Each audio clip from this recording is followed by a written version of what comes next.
ajo që vjen tani do mbyll siparin e zërave të medias, por në një farë mënyrë edhe e hap, do të shkojmë në fund.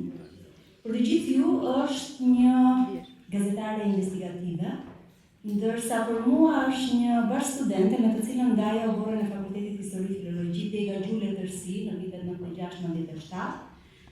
Dhe për të gjitha ndoronin të bëheshin gazetare kulture. Edhe ajo u bë ca kohë gazetare kulture, shkroi recensione për libra, ekspozita, por kurreshja dhe këmbgulja e çoi në një drejtim tjetër, që ishte gazetaria investigative, që ekspozonte lidhjet e krimit organizuar me politikën. Publikimet e saj u bën shumë të njohura nëpërmjet BIRN dhe OCCRP. Pikërisht për ekspozimin e këtyre lidhjeve, dhe me sa duket nuk I mjaftonte asgjë. Ajo themeloi një portal, një media të re që quajti Shtek.org, që u shoqërua me sfida të panumërta, por që ajo zgjodhi të mos bëjë lëshime, as kompromise, por të trajnojë një brez të ri gazetarësh që ndjekin provat dhe etikën në raportim. Ajo është Lindita Çela.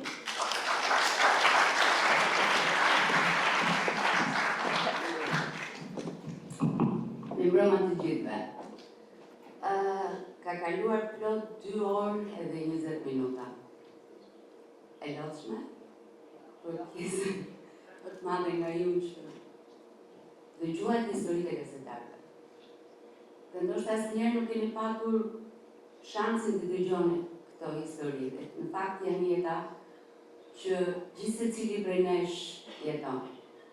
Unë nuk kam zgjedhur ose më saktë e vërtetë është se s'kisha kohë as të përgatisja një tregim. Por ajo që dëgjuat nga Nida është pjesa e jetës sonë. E di fort mirë këtë sepse jetoj për ditë. Ajo që dëgjuat nga Elca, realisht më preku dhe më, jo historia personale, por raporti që Elca sheh gazetarin me të vërtetën. Raporti kur sfida më e madhe të qenurit të një gazetari mirë është sa herë ti e përdor emrin për të vajisur më duket se quajti Elca. Më preku fjala e Elcës sepse pikërisht këto gjërat e vogla në radhë ndaj. Nuk guxojmë të themi me të tjerët. Sepse ndoshta kemi frikë. Një syresh ndoshta sepse refuzojnë ta përdorin të vajisjen e këtij sistemi. Mjafton të thuash që je gazetari që punon këtu, jam kjo emri këtu, dhe ty të shërbehen në fakt. Ka raste pafund që teksa Elca po fliste që më kujtoi. Mund t'ju kujtoj, sepse si dhe u thash, duke dëgjuar gjithë këto histori sot, fjala ime ka ndryshuar dhe aktualisht kam shumë mendime që mund t'i them për ju, por kujtoj kisha shkruar në ditët e fundit mamit tim në spital. Nuk isha thënë askujt që çfarë isha. Ra tavani I pavionit të spitalit.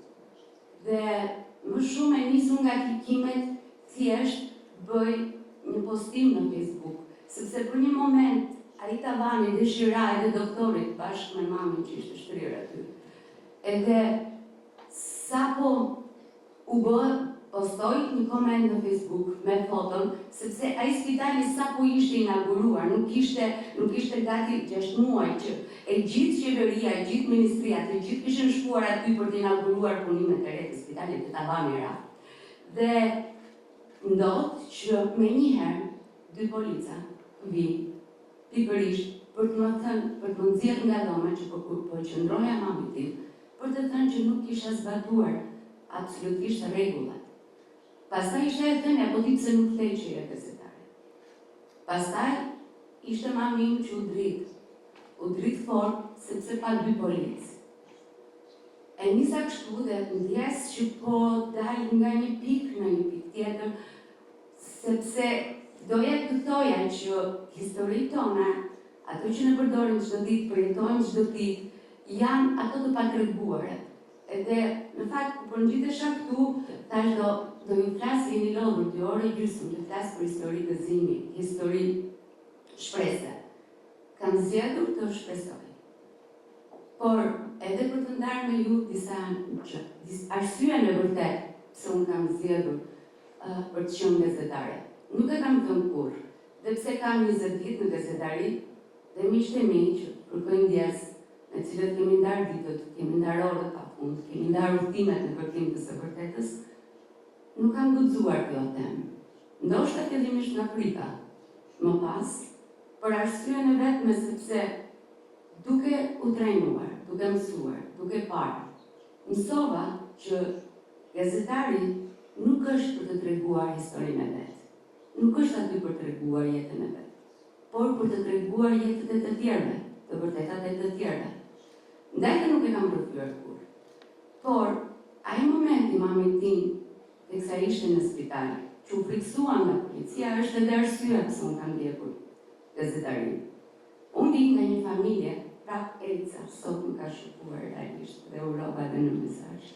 Përmendi një kategori të Shqipërisë, një kategori të familjeve, të cilët askush dhe kur nuk ka kërkuar më fal për atë çfarë kanë shkaktuar.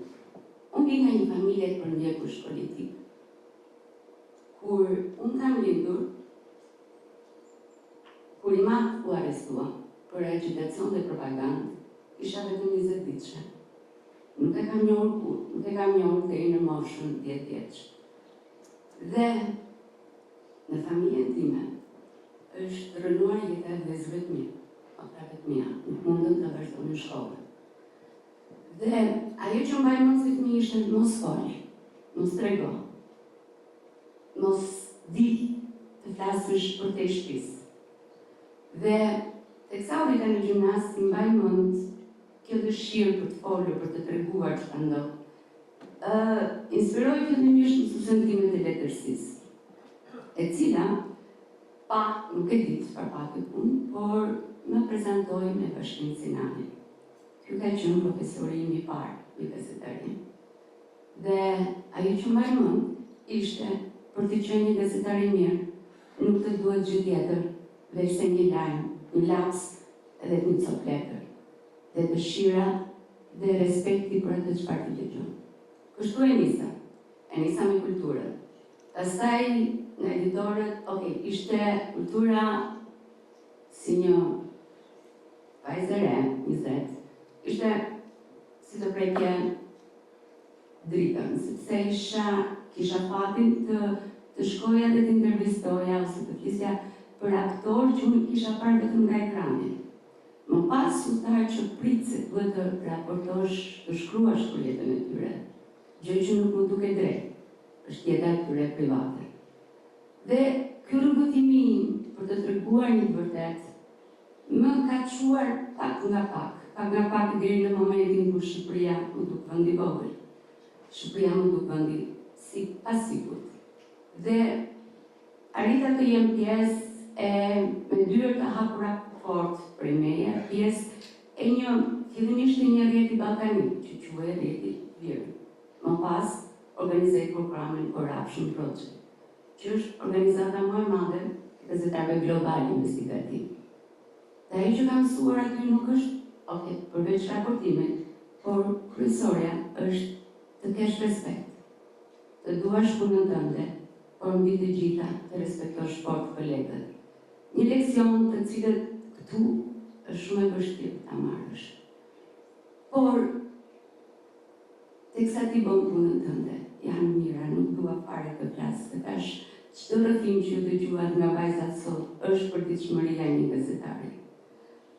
Ajo që më bëri sërish të vazhdoj punën time ishte që prap ndjeja një lloj ngushësie. Ndodhi që kur merresh një histori investigative, apo është investigative është fjalë shumë inflacion fjalësh aktualisht realisht refuzoj ta përdor shpesh, sepse është bërë si një medalje që të gjithë duan të vënë. Por ka kosto të ikësh edhe në Shqipëri. Ka kosto që më herët unë kur nuk e kisha provuar çdo të pesha një valizë. Sepse kam zgjedhur të jetoj këtu. Kam zgjedhur të jetoj këtu për të treguar historitë e njerëzve, Ato histori që familja ime nuk ka mundur t'i tregonte më herët, unë përpiqesha ta gjyja gjithmonë. Dhe ndodhi që historia me të cilën u publikua, fillimisht u botua në mediat shqiptare dhe më pas u hoq. Unë e di mirë arsyeën sepse. Dhe thash, le të kryet një shtek. Një shtek për të gjitha ato të rinj, të cilët në qoftë se punojnë, askush të mos guxohet të heqë mundin e tyre. Një shtek në të cilën të kenë një dritare, një vend që gazetarët të rinj të mos lodhen, të mos përpiqen për të drejtën e fjalës, të mos kostoja e punës së tyre, vullneti për profesionin e tyre, mos ketë çmim, kaq të lartë që unë e kuptoj shumë mirë, persona që më kuptojnë më mirë çfarë po them, janë pikërisht ato gazetarë që e bëjnë përditshmërisht këtë punë. Të ketë një shtek kur përveç pasionit dhe së vërtetës asnjë kusht tjetër. Ndaj e thash në fillim, më pëlqen të kem shpresë të shoh gjithmonë dritën e tunelit dhe ndaj nuk isha përgatitur një herim, sepse unë dua që sot ju të dëgjoni dy vajza të reja. Sapo kam filluar të shtek, ajo quhet Sabina Beer. Ju lutem, një pritje.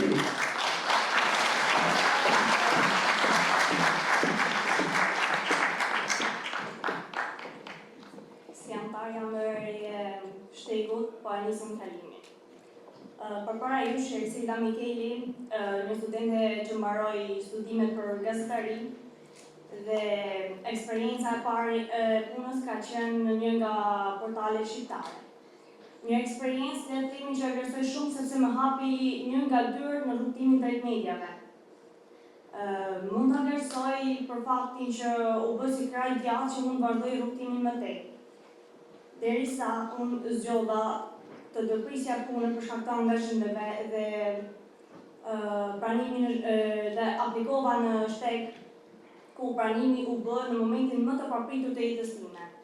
Në momentin kur unë pas mbarimit të diplomës, unë vendosa që të mos vazhdoja rrugtimin në gazetari me mendimin që nuk ka një gazetari për një fill. Nuk ka një gazetari të mirë, që është objektive totalisht, nuk ban një kashmëri politike, sepse këtë e kisha marrë referuar eksperiencës sime të mëparshme. Pranimi në shtek më ndryshoi totalisht mendimin. Që në ditën e parë që më bëra raportimin e parë në shtek, kuptova se gazetaria Mirfield është mes nesh. Duhet thjesht guxim, dëshirë dhe kurajë për të vazhduar me tutje, diçka që i gjeta të treja tek Lindita Çela, që jam shumë falënderuese.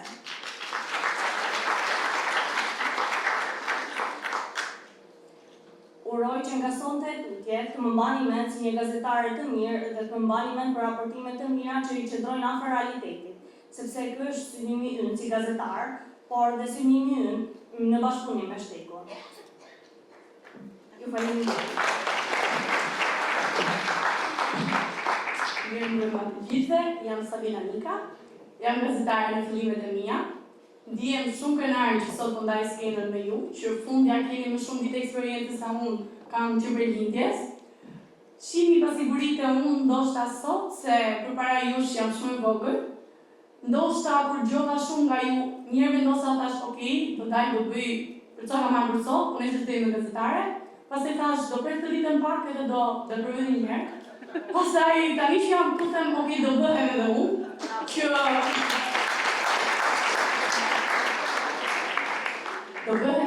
do bëhem që një ditë, do më thënë unë, fatmirësisht unë dhe kolegët e mi e nisëm gazetarinë në brezin tuaj.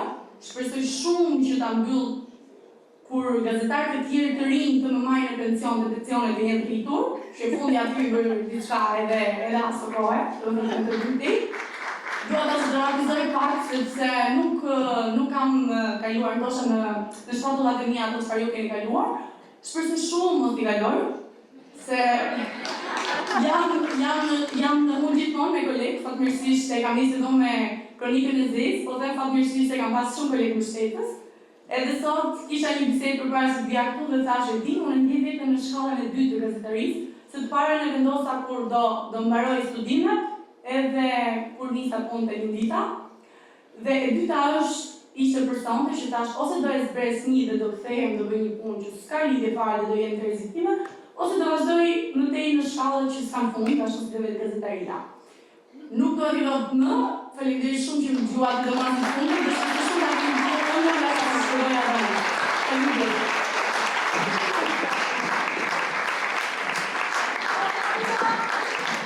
Dashur të gjithë, po ishin zërat e medias, dua të ftoj të gjithë protagonistët e kësaj mbrëmje për një family photo në këtë skenë, përpara se sa të vazhdojmë në kortejën e hollit. Ju falenderoj të gjithëve për durimin, vëmendjen, respektin, dashurinë që treguat në këtë mbrëmje. Nuk është e lehtë të dëgjosh 2 orë, por më besoni nga 400 vjet të rrëfyera në 10 minuta. Falenderit shumë. Ju lutem. Vajzat e zërave komedias në skenë. Dhe pastaj jemi të hapur për autografë. Më shumë se sa një shfaqe.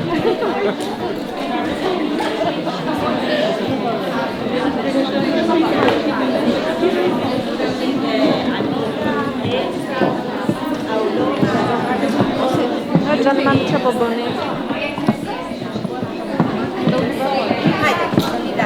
Lori, mos u largo të lutem, po. Edhe lutem shoqëroj pak Dorotën. Që të ketë pak më shumë gjithë.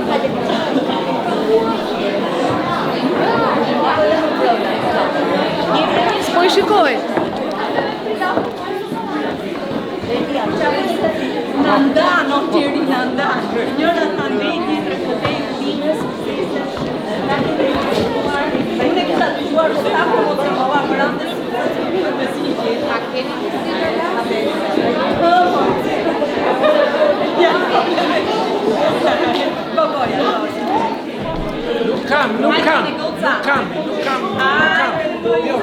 Nuk kam, ka ik bateria.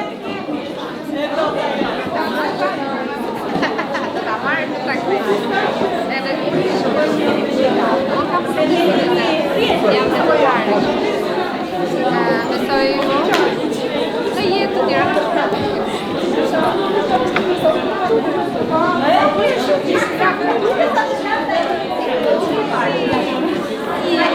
Nuk kam.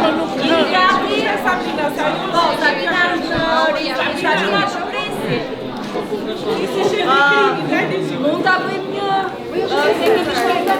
të lutem. Se nuk jemi kështu persona shumë